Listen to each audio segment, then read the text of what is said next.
거주하며 거기서 생업을 얻어 생육하고 번성하였더라.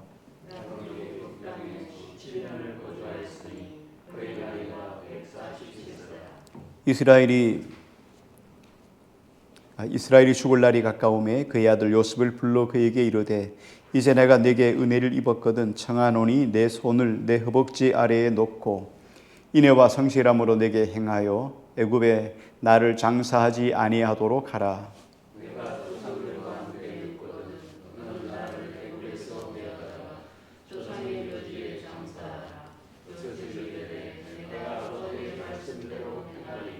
야곱이 또 이르되 내게 맹세하라 하매 그가 맹세하니 이스라엘이 침상 머리에서 하나님께 경배하니라.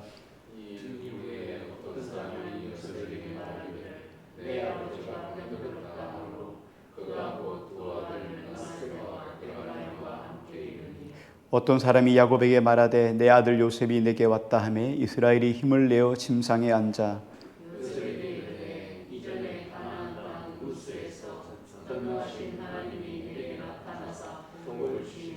내게 이르시되 내가 너로 생육하고 번성하게 하여 내게서 많은 백성이 나게 하고 내가 이 땅을 내 후손에게 주어 영원한 소유가 되게 하리라 하셨느니라.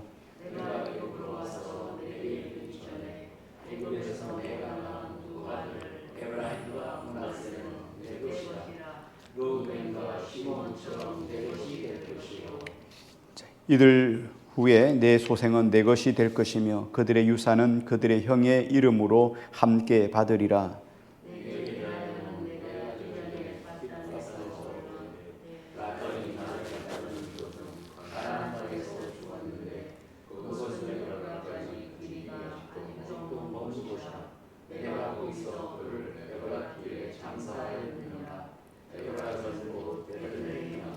아멘. 좋은 저녁입니다. 사랑을 축복합니다.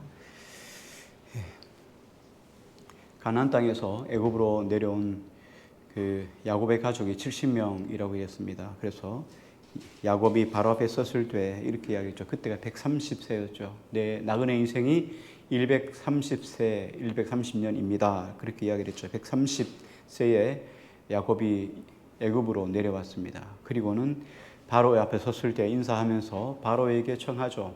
우리 조상들은 오래전부터 목축을 하던 자라. 그래서 저 풀이 많은 고센 땅을 우리의 토지로 달라. 그렇게 이야기를 합니다. 그래서 고센 땅에 머물게 됩니다.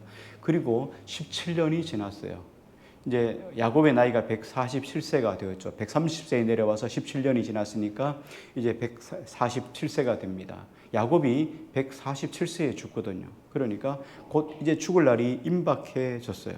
자, 그런데 야곱이 죽을 날이 가까워오자 요셉이 그에게 찾아왔을 때 야곱이 요셉에게 특별한 부탁을 합니다. 야곱을 불러가지고 아주 맹세까지 시키면서 아주 특별한 부탁을 합니다. 이스라엘 자손이 애굽에 올라온 지가 17년이 됐어요. 그런데 그동안에 엄청나게 번창을 했습니다. 27절을 한번 같이 볼게요. 27절만요. 시작. 이스라엘 족속이 애굽 고센 땅에 거주하며 거기서 생업을 얻어 생육하고 번성하였느니라.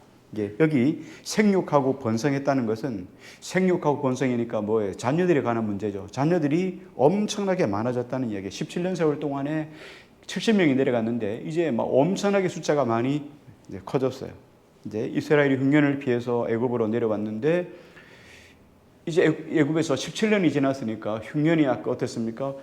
풍년 7년에 흉년 7년이잖아요.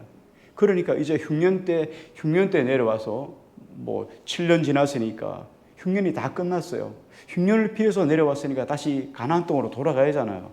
왜? 하나님의 가나안 땅, 약속의 땅이니까. 그런데 왜 아직도 17년이 지난 세월이 지났는데도 아직도 가나안 땅으로 왜 안 돌아갔을까?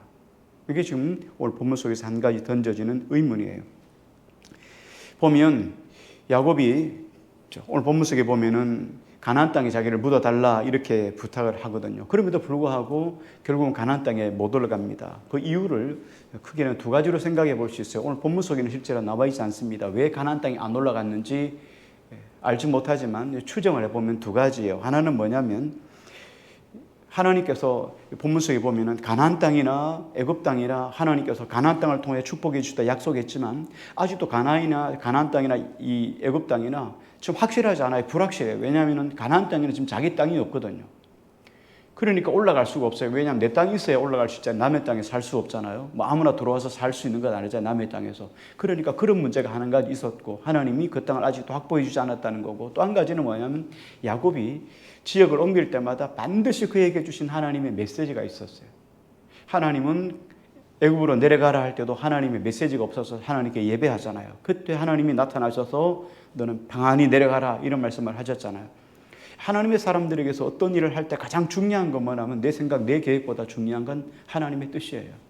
하나님이 이 일을 기뻐하느냐. 그래서 하나님의 뜻대로 가면은 아무리 사람이 보아도 실패하고 내가 잘 안 되고 할지라도 결국에는 최종적으로 승리하게 돼 있어요. 왜? 하나님이 허락하신 거니까. 하나님의 약속에는 절대로 변함이 없어요. 그래서 하나님은 신실하신 하나님이잖아요. 약속에 틀림이 없으신 하나님.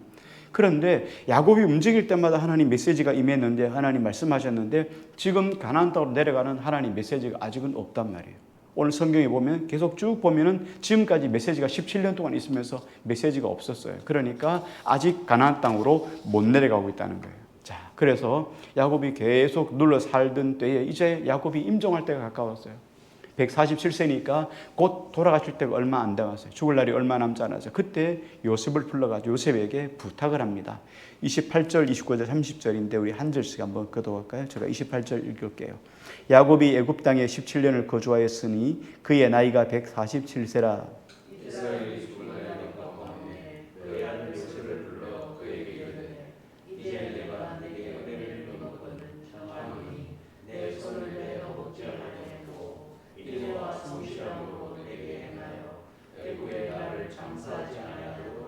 같이요. 내가 조상들과 함께 눕거든 너는 나를 애굽에서 메어다가 조상의 묘지에 장사하라. 요셉이 이르되 내가 아버지의 말씀대로 행하리이다. 야곱이 요셉을 불러가지고 특별한 부탁을 하는데 그게 뭐냐면 자기 장사를 가나안 땅에다 해달라는 거예요. 애굽 땅에다 장사를 하면 뭐 왕릉처럼 했을 거예요. 왜냐하면 요셉이 총리였으니까, 총리의 아버지가 돌아가셨으니까 총리의 버금갈 만큼 큰 왕릉을 하나 뭐 하다 안 되면은 조그만 피라미드라도 하나 만들어주지 않았겠어요? 그런데도 불구하고 굳이 야곱이 자기를 가나안 땅에 묻어달라고 요셉에게 부탁을 해요. 그것도 미신쩍어가지고 안 되니까 야곱이 어떻게 합니까? 요셉을 불러가지고 요셉의, 여기 본문 속에 보면은 요셉의 그죠, 허벅지 아래에다 손을 넣었다 이런데, 뭐 개역 성경에는 잘 아시는 말씀 환도뼈라는 단어를 많이 쓰죠. 환도뼈는 주로 뭘 이야기하면 생식을 이야기하는 거예요.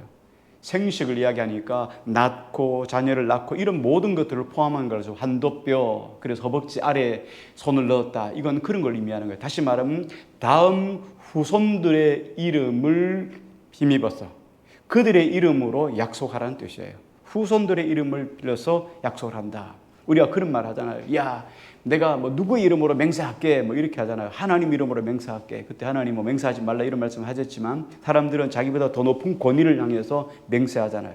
야곱이 이렇게 말합니다. 내가 장차 태어날 내 후손들의 모든 이름을 명예를 잡고 약속하라. 그래서 한도뼈 아래 혹은 허벅지 아래 손을 넣고 약속하라 이렇게 말합니다. 맹세를 지키기를 약속하라는 거죠.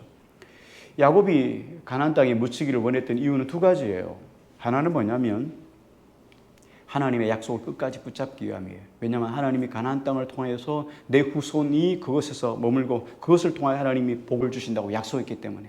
가나안 땅은 조상 아브라함부터 계속해서 주신 하나님의 약속에 아브라함과 이삭, 야곱을 통하여 계속 하나님이 약속하신 말씀이 땅이 이 가나안 땅이에요.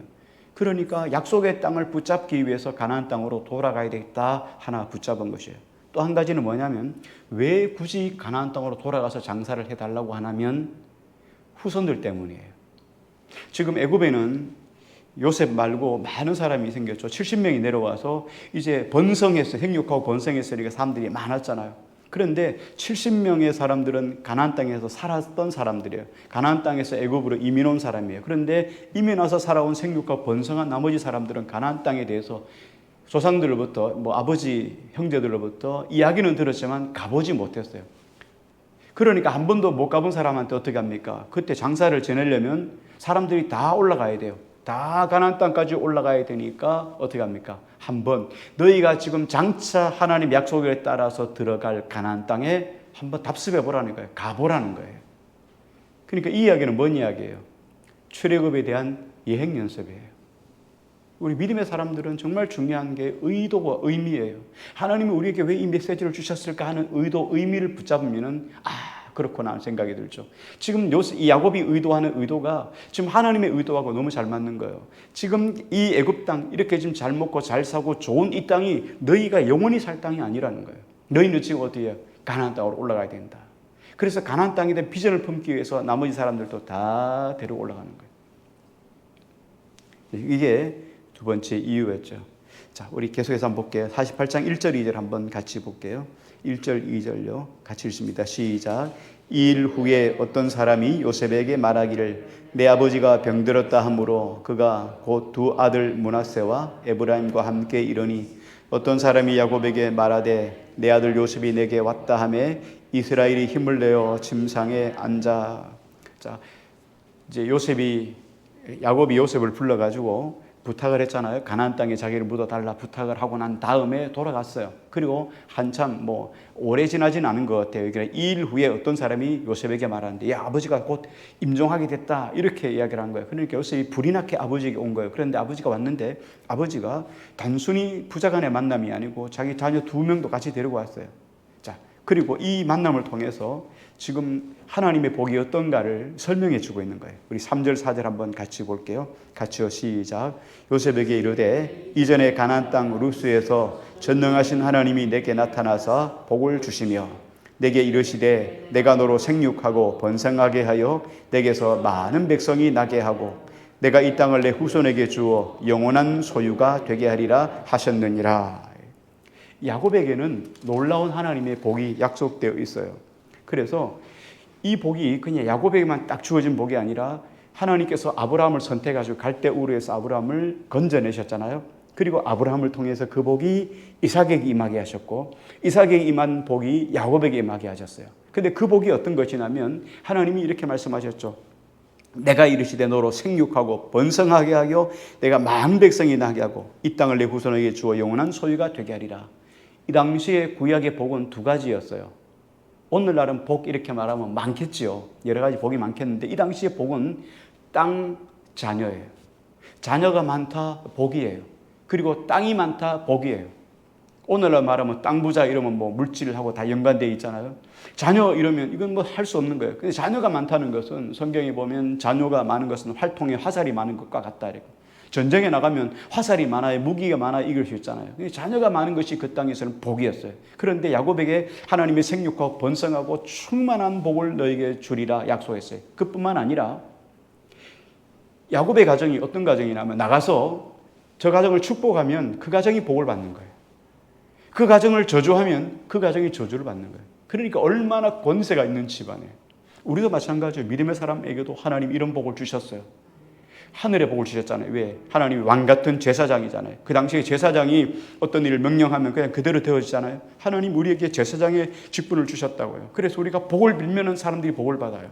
저주하면 저주받는다고요. 그래서 우리가 정말 중요한 사람들이에요. 그래서 우리 입술로 할 수만 있으면 뭐하라고요? 복을 빌라는 거예요. 많은 사람들의 복의 통로로, 복의 메신저로 쓰임 받으라는 거예요. 야곱의 집의 축복이 오늘날 우리 보면 우리를 위해 통해서도 교회를 통해서도 이 글이 실현되어지는 거예요. 하나님의 교회는 뭐예요? 하나님의 교회는 외형적인, 유형적인 거로 교회, 함께하는 교회도 있을 수 있지만 또 무형교회로 보면 우리 자신도 교회잖아요. 몸된 교회잖아요. 그러니까 하나님의 교회를 통해서도 이 복이 계속 흘러넘치는 거예요. 교회는 이 지역 사회를 축복하는 하나님의 선한 통로예요. 그래서 교회가 이 지역 사회를 끊임없이 축복하셔야 돼요. 다 그리스도 예수를 생명의 사람으로 회복되어지고 그들을 통해 이것이 번창해지고 이런 일들을 위해서 늘 축복하며 기도해야 돼요. 뿐만 아니라 우리 통해서도 하나님이 또 직장 속에서도 지역 속에서도 가정 속에서도 하나님이 끊임없이 복의 통로로 우리를 세워주셨죠. 그런데 오늘날 이 시대는 이런 복이 참 복이 드문 시대에 살고 있어요. 우리가 하나님께서 야곱의 가정을 이렇게 세워주셔서 야곱이 축복하는 자마다 복을 받았어요. 그래서 야곱이 가는 곳곳마다 지역이 복을 받았잖아요. 야곱이 애굽에 내려갔더니 애굽이 복을 받았잖아요. 어디 가든지 가나안 땅에 가면 가나안 땅이 복을 받았단 말이에요. 그런데 오늘날 우리 그리스도인들이 가는 곳곳마다 복을 받느냐? 참 아니란 말이에요. 하나님의 교회가 많은데도 불구하고 그 지역에 복을 못 받는단 말이에요. 왜 그럴까? 이게 정말 우리가 찾아내야 될 문제죠. 왜 하나님의 교회, 하나님의 사람들이 가는 곳곳마다 이런 복이 있지 왜 사라져 버린 시대에 우리가 살고 있느냐? 이유는 단순해요. 이유는 간단하게도 단순합니다. 간단하고 단순하다는 얘기는 바꿀 수 있다는 얘기죠. 너무 어려우면 못 바꾸지만 간단하고 단순하면 바꿀 수 있잖아요. 이건 뭐냐면 하나님과 우리 사이가 죄로 가로막혀 있어서 그래요. 하나님과 우리 사이에 죄가 있으면 하나님이 우리의 기도를 듣지 않으시잖아요. 우리가 아무리 축복해도 축복을 못 받는 거예요. 왜? 죄가 있으니까 우리 기도를 안 들으시는 거죠. 아무리 저주해도 힘이 없는 거예요. 예수 그리스도의 이름으로 명령해도 안 되는 거예요. 왜? 우리가 죄가 있으니까 하나님 사이에 기도해서 너희가 많이 기도할지라도 내가 듣지 아니하리라. 예레미야서 말씀. 예레미야 선지자 시대 때 이스라엘 백성들이 어땠습니까? 이스라엘 백성이 다 범죄하니까 하나님 앞에서 다 고난 가운데 어려움 가운데 이 시대를 향해서 하나님 공의가 사라졌습니다. 이렇게 외쳤지만 실제로 그들은 하나님의 공의를 행하지 않았잖아요. 그러니까 복이 임할 수 없었던 시대가 선지 시대 아니겠습니까? 지금도 마찬가지죠. 오늘날도 교회가 이런 것들을 상실해 버렸어요. 교회가 제도적인 문제도 있겠지만 회개하지 않는 문제들이 많아요. 그리고 교회마다 세상적인 욕심이 다 들어와 있어요. 우리도 마찬가지죠. 죄가 들어와 있어요. 그리고 세상의 가치관들이 우리 안에 들어왔어요. 그 세상의 가치관으로 하나님의 교회를 바라고 세상의 가치관으로 우리가 삶을 살아가다 보니까 하나님께 주신 가치관을 잃어버리니까 하나님 앞에 우리가 아무리 기도해도 안 듣는 거예요. 하나님은 어떤 분이세요? 그냥 내 필요를 도와주시는 분에 불과한 거예요. 다이소에 가면 엄청나게 필요한 것들이 많아요. 희한한 것들이 다 많아요. 하나님은 다이소 같은 사람, 다이소 같은 분 이렇게 돼버리는 거예요. 그게 아니라 내가 하나님의 선한 도구로 쓰임받아야 되는데 내가 하나님의 필요한 존재로 쓰임받아야 되는데 하나님은 내가 필요할 때마다 그냥 썼다가 또 치워왔다가 이런 존재가 돼버렸다는 거예요. 왜? 이게 우리가 안에 들어온 세상적인 가치관 때문이에요. 하나님은 나에게 복만 주시는 분, 이게 아니라 우리 안에는 이런 가치관이 회복이 돼야 돼요. 그래서 하나님 앞에서 막힌 부분들이 사라져버리면 그때서야 우리의 기도를 하나님이 들을 수가 있는 거예요. 그래서 너희가 많이 기도할지라도 내가 듣지 아니하리라. 왜? 너희 손에 피가 가득함이라. 그 곧 너희 안에 죄가 있음이라. 이렇게 말씀하셨잖아요. 이 죄 문제. 성경에 보면 엘리야 시대와 엘리사 시대가 있습니다. 선지 시대 중에서 보면 엘리야 선지자 때 보면은 엘리야가 3년 6개월 동안 가뭄이 임할 거다. 이렇게 명령을 하고는 가뭄이 딱 오니까 도망을 칩니다. 사람들이 죽이려고 도망을 치죠. 그래서 그리시니까로 내려가서 거기서 낙심하고 절망해 있습니다. 하나님 아합왕이 이세벨과 함께 예수 믿는 사람들 다 죽였습니다. 그런데 지금 나만 홀로 남아 있습니다. 하고 엘리야가 낙심하고 절망했을 때 하나님이 그를 그리시니까에서 먹이고 재우고 난 다음에 사렙다 가부의 가정으로 데려가요. 사렙다는 이방인 지역이에요. 이방인이에요. 유대인이 아니라 이방인이에요. 이스라엘 사람이 아니라 이방인이에요. 근데 그 당시에 많은 사람들이 3년 6개월 동안에 먹을 것이 떨어져서 아주 궁핍하고 기근이 창대해서 정말 아주 극박한 심각한 속에 있었어요. 짐승 다 잡아먹고 더 심각할 때 자녀도 잡아먹고 이런 일들이 있었단 말이에요. 이렇게 찌들고 가난한 이런 삶 속에 있을 때 사렙다 가부의 가정에 엘리야가 임했어요. 그럴 때 엘리야 가정은 이 사렙다 가부의 가정이 어떻습니까? 3년 6개월 동안에 통에 가루가 떨어지지 않고 병에 기름이 떨어지지 않았어요. 많은 사람들이 다 배고파가지고 죽는 이런 시대에 사렙다 가부의 가정은 잘 먹고 잘 살았어요. 3년 6개월 동안에 아침에 먹고 나면 밀가루 떨어졌는데 점심에 또 점심 먹을 거리가 또 생기는 거예요. 탈탈 걸어가지고 또 점심에 먹고 나면 또 저녁거리가 또 생겨나는 거예요. 그렇게 하기를 3년 6개월 동안 끊어지지 않았다는 거예요. 놀랍잖아요. 어떻게 하나님이 이스라엘 나라 백성들에게는 기근을 주고 어떻게 이방 여인에게는 하나님께서 이런 은혜를 주셨을까 하는 거예요. 하나님은 이스라엘 사람들에게 복을 주기를 원하셨죠. 그런데 왜요? 그들 속에는 죄 때문에 하나님의 복이 임할 수가 없었던 거예요. 죄를 품고 있으면 하나님 복을 주실 수가 없었기 때문에. 그러니까 하나님이 역사할 수가 없었던 거죠. 교회가 타락하면 하나님이 복을 주지 못해요. 우리가 타락하면 하나님이 아무리 복을 주려고 애써도 줄 수가 없는 거예요. 간단해요. 하나님과 바른 관계만 가지면 그 나라와 그의 의를 구하면 복은 저절로 오는 거예요. 성경이 이렇게 말씀하잖아요. 보면 너희는 먼저 그의 나라와 그의 의를 구하라. 마태복음 말씀이잖아요. 그리하면 이 모든 것을 너희에게 더하여 주시리라. 이 모든 것을 더해준다는 거예요. 그 나라와 그 의, 그 나라는 뭐예요? 하나님이 나를 다스리는 나라. 그리고 그 의는 하나님과 바른 관계만 맺어가면 하나님이 복을 그냥 주시는 거예요. 잘되고 형통할 수밖에 없는 거예요. 그러니까 우리가 한 사람 한 사람이 하나님 앞에 우리 안에 있는 죄를 빼내고 주님 앞에 끊임없이 가까이가 붙어 있는 게 얼마나 중요한지 몰라요. 그럼 왜 우리가 이런 죄가 우리 안에 들어오는가? 이렇게 죄가 들어오면 우리가 하나님과 관계가 깨어질 수밖에 없는데 이렇게 관계가 깨어질 때 가장 먼저 나타나는 현상이 뭐냐? 예배의 실종이에요. 한국교회 새벽에 한국교회를 해서 같이 기도하고 있는데 코로나 이후에 한국교회가 무너진 게 뭡니까? 예배의 상실이에요. 예배의 실종이에요. 많은 사람들이 예배에 나올 수 없으니까 그냥 예배를 사모하면서 2년, 3년을 기다린 게 아니라 그렇게 기다린 게 아니라 그냥 퍼져버렸어요. 처음에는 유튜브로 예배를 드리죠. 양복을 다 입고 아침마다 일어나서 11시 예배 드리다가 한 달 지나니까 그냥 파자마 바람으로 예배를 드리고 또 한 달 지나니까 누워서 예배를 드리고 1년쯤 지나니까 예배 드린 사람이 거의 흔적이 사라져 버렸어요. 그리고 코로나가 끝났어요. 다시 모임 예배가 허용이 됐습니다. 교회 인원들이 반씩 줄어들어요. 이게 한국교회 모습이에요. 그들이 다 어디 갔습니까? 아직도 집에 있는 거예요. 우리 안에 하나님과 관계가 깨지면 가장 먼저 오는 것이 예배의 실종이에요. 예배는 왜 우리에게 중요한 것인가? 예배는 하나님이 말씀하시는 거예요. 우리가 다 그렇잖아요. 기도는 뭐예요? 하나님께 구하는 거잖아요. 다 드리는 거잖아요. 물질도 드리고 헌신도 드리고 시간도 드리고 뭐 기도도 드리고 다 드리잖아요. 받는 거는요. 하나님 말씀을 받잖아요. 말씀이 우리 속에 임할 때 우리 속에 선포되면 우리 영혼이 새로워지는 거죠.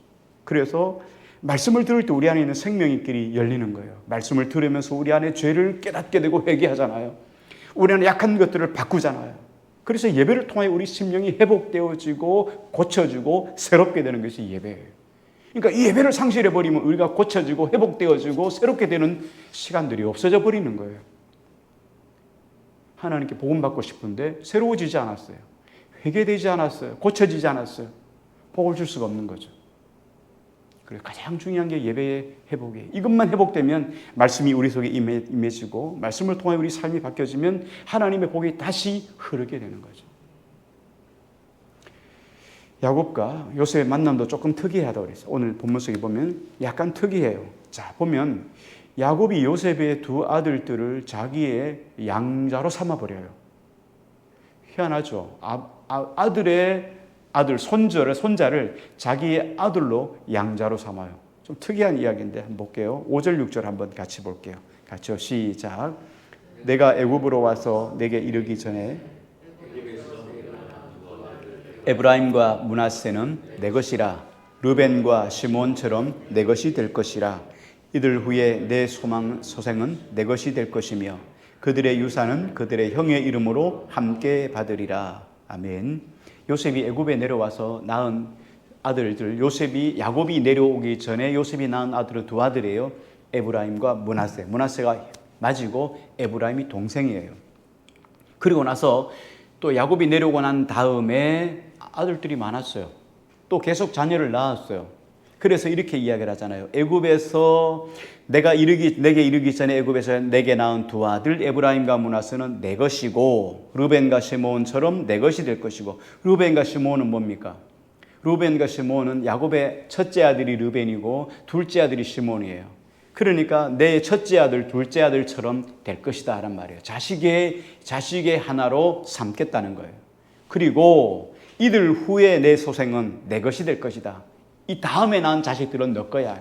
요셉이 그 다음에 자식 둘만 낳은 게 아니에요. 성경이 없지만 계속 낳았어요. 그 자녀는 너의 자녀가 되고 이 둘은 내 것이 될 것이다. 이렇게 이야기를 했어요. 다시 말하면 므낫세와 에브라임을 자신의 아들로 입양한다는 거예요. 자, 여기에서 이제 완전히 조합이 맞추어지죠. 야곱은 12아들이잖아요. 그래서 이스라엘 12지파가 되잖아요. 12아들 중에서 요셉이 빠졌죠. 그 다음에 레위가 빠졌죠. 레위 지파는 다 흩어져 버렸어요. 그죠? 각각의 지파 속에 들어가서 그 속에서 하나님의 교회, 하나님의 성전을 섬기는 자로 세워지잖아요. 흩어져 버렸어요. 그래서 레위 지파가 빠져요. 땅도 없습니다. 기업도 없어요. 그리고 요셉이 빠지고 나서 요셉 대신에 두 아들이 들어가죠. 므낫세와 에브라임이 들어가요. 그래서 12지파가 딱 조합이 되는 거예요. 이게 맞춰지죠. 왜 야곱이 에브라임과 므낫세를 자기의 친아들로 입양을 하느냐? 이게 뭐냐면 하나님께 주신 선교의 제물로 보는 거예요. 요셉이 애굽 땅에 내려간 것은 하나님께 주신 선교의 제물로 보는 거죠. 그래서 그 두 아들을 내 아들로 삼는 거예요. 그리고 그들을 통하여 갑절의 복을 그에게 주는 거예요. 요셉은 그래서 갑절의 복을 받았어요. 왜? 두 몫을 받은 거예요. 요셉은 에브라임과 므낫세 두 지파 두 땅을 차지하잖아요. 그러니까 요셉이 하나님의 복을 크게 받은 거죠. 자, 요셉에게 야곱이 또 한 가지 사실을 이야기해 주고 있습니다. 7절 말씀을 한번 같이 볼게요. 같이요. 시작. 내게 대하여는 내가 이전에 밧단에서 올 때에 라헬이 나를 따르는 동중 가나안 땅에서 죽었는데 그곳은 에브랏 길이 아직도 먼 곳이라 내가 거기서 그를 에브랏 길에 장사하였느니라. 에브랏은 곧 베들레헴이니라. 네. 야곱이 외삼촌 라반의 집에서 계속 있었잖아요. 20년을 있었습니다. 7년, 14년 하고 그다음 6년 자기의 소득을 내서 6년, 20년을 딱 기다리고 있다가 하나님께서 가라 하셔가지고 가나안 땅으로 돌아옵니다. 참 힘들고 어려운 길이었죠. 그런데 여기 보면 라헬과 레아가 있는데 라헬이 야곱이 가진 꿈, 하나님께서 가나안 땅으로 가라는 그 하나님의 말씀을 붙잡고 라헬이 그대로 순종해 가요. 그때 어떻냐면 라헬이 안에 베냐민이 있었어요. 뱃속에 베냐민이 있었어요. 그런데 이 베냐민을 만삭된 이 라헬이 베냐민을 임신해가지고 그 먼 길 가나안 땅까지 간다는 것은 엄청나게 힘들고 어려운 길이에요. 가다가 그만 라헬이 죽게 돼요. 가나안 땅으로 가는 도중에 그의 가장 사랑했던 아내 라헬이 죽었어요. 그럼 어떻게 합니까? 낙심하고 절망하지 않겠죠. 그런데 야곱이 거기에 개의치 않고 라헬을 그곳에 장사하지 않고 라헬을 끝까지 가나안 땅으로 데려가서 가나안 땅에서 장사를 해요. 그 이야기를 지금 누구에게 하면 요셉에게 하고 있다는 거예요. 이게 무슨 뜻이에요? 이스라엘 백성들이 야곱이 가나안 땅으로까지 가서 가나안 땅에 기업을 삼고 그곳에 머물러 있을 수 있었던 이유는, 이렇게 희생을 했던 이유는 뭐냐면 하나님의 약속을 붙잡기 위함이라는 거예요. 하나님께서 가나안 땅을 주신다는 그 약속 하나 붙잡고 라헬을 길로 중에 장사하지 않고 끝까지 데려가서 가나안 땅에 장사했다. 그러니까 너도 가나안 땅에 대한 소망을 잃어버리지 말라는 거예요. 하나님이 주신 기업에 대해서 꿈을 잃지 말라는 거예요. 하나님께서 우리에게 주신 기업, 하나님께서 우리에게 주신 약속이 있어요. 물론 천국도 있고 구원도 있고 하나님께서 주신 약속도 있지만 개개인적으로 볼 때도 하나님께서 주신 약속들이 있어요. 기도할 때 하나님 주신 응답이 있을 거 아니겠어요? 그런데 그 응답을 이루기 위해서는 내가 아무것도 안 해도 하나님이 그냥 그 응답을 턱 들어주지 않아요. 그런 하나님의 약속 기업을 붙잡기 위해서는 때때로 희생이 필요해요. 희생이 동반되어져요. 그러나 그 희생 뒤에는 반드시 하나님의 약속이 있다는 거예요. 그러니까 그 희생 때문에 낙심하고 절망할 이유가 없다는 거예요. 야곱이 길로 중에 라헬이 죽었을 때 얼마나 낙심했겠어요. 그런데 힘을 내서 끝까지 하나님의 기업의 땅 가나안 땅에 결국은 들어가잖아요. 그리고 그곳에서 라헬을 장사한다고요. 하나님 우리를 통하여 부르시고 하나님이 우리를 불러내시고 소명하여 보내신 하나님의 약속의 땅이 있어요. 그곳에 가기 위해서는 희생이 있어요. 그러나 희생 때문에 낙심하고 절망하지 말고 끝까지 주님 앞에 그 소망 붙잡고 달려갈 때 하나님께서 그곳을 통하여 우리에게 주실 하나님의 은혜와 복이 흘러 넘칠 줄로 믿습니다. 이 시간 함께 우리 합심으로 같이 한번 기도했으면 좋겠습니다.